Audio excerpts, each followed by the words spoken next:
Britain's expansion policy, often referred to as its imperial or colonial policy, primarily describes the strategies and actions through which the United Kingdom built and maintained the British Empire from the 16th to the 20th century. This policy wasn't a single coherent doctrine, but a complex mix of economic, political, military, and cultural efforts, driven by various motives over time. Below is a concise explanation of Britain's expansion policy, its key phases, methods, and motivations. Overview. The British Empire, at its peak in the early 20th century, spanned roughly a quarter of the world's land and population, earning the phrase, "the empire on which the sun never sets." Expansion was driven by trade, strategic interests, and competition with other European powers, evolving from informal colonial rule. Key phases of expansion. Early exploration and trade, 16th and 17th century. Motives. Seeking wealth through trade, spices, textiles, and later sugar, tobacco, and slaves, bypassing Spanish and Portuguese dominance and spreading Protestant influence. Methods. Establishment of chartered companies like the East India Company, 1600, and the Virginia Company, 1606, to explore, trade, and settle in Asia, Africa, and the Americas. Privateering and naval exploration, e.g. Francis Drake, Walter Raleigh, to challenge Spanish dominance and secure new territories. Key regions.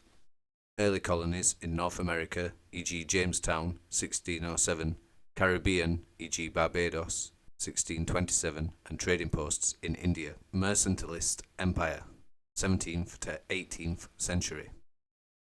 Motives.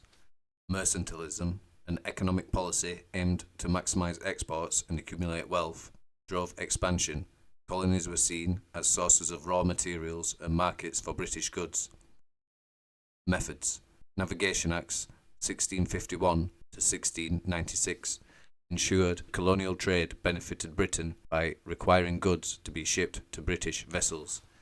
Triangular trade linked Britain, Africa, and the Americas with enslaved Africans forcibly transported to work on plantations, e.g. sugar in the Caribbean, tobacco in North America. Wars and treaties.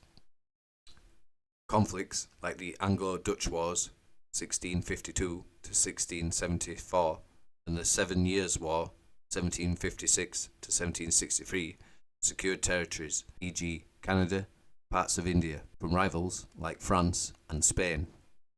Key regions. Expansion in North America and the Caribbean and India via the East India Company's growing control.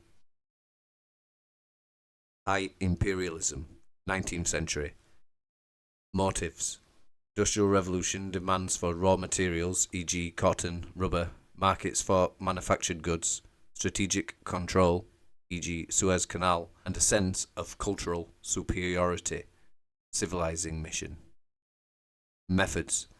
Direct rule, formal expansion of territories, especially in Africa and Asia, e.g. India after the 1857 Sepoy Mutiny, Nigeria in 1900. Indirect rule, governing through local elites, e.g. princely states in India, African chieftains. Scramble for Africa. Post-1880s, Britain colonized vast African territories, e.g. Egypt, Sudan, Kenya, South Africa, to counter European rivals. Formalized at the Berlin Conference, 1884 to 1885.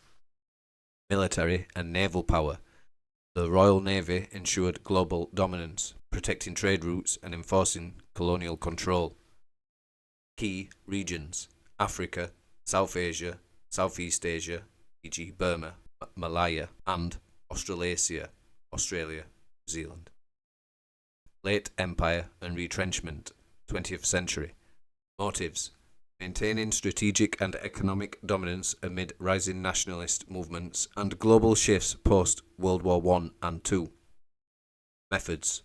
Dominions. Self-governing colonies like Canada, Australia and New Zealand gained autonomy under the Statute of Westminster, 1931.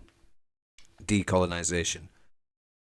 Post-1945, economic strain and anti-colonial movements led to independence for many colonies, e.g. India, 1947, Ghana, 1957, Nigeria, 1960. Key regions. Gradual withdrawal from Asia, Africa and the Caribbean, though some territories, e.g. Hong Kong, until 1997, remained longer. Core elements of the expansion policy. Economic interests. Trade was the backbone of expansion. The East India Company, for instance, controlled India's economy before direct British rule in 1858. Colonies provided raw materials, e.g. cotton from India, gold from South Africa, and markets for industrial goods. Naval supremacy. The Royal Navy's dominance, especially after Trafalgar, 1805, enabled Britain to project power, secure trade routes, and suppress piracy or rebellion. Strategic competition.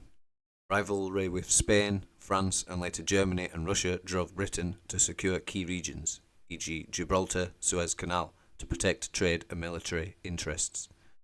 Cultural and ideological justifications. 19th century civilizing mission and notions of racial superiority justified colonization, often tied to spreading Christianity or British governance.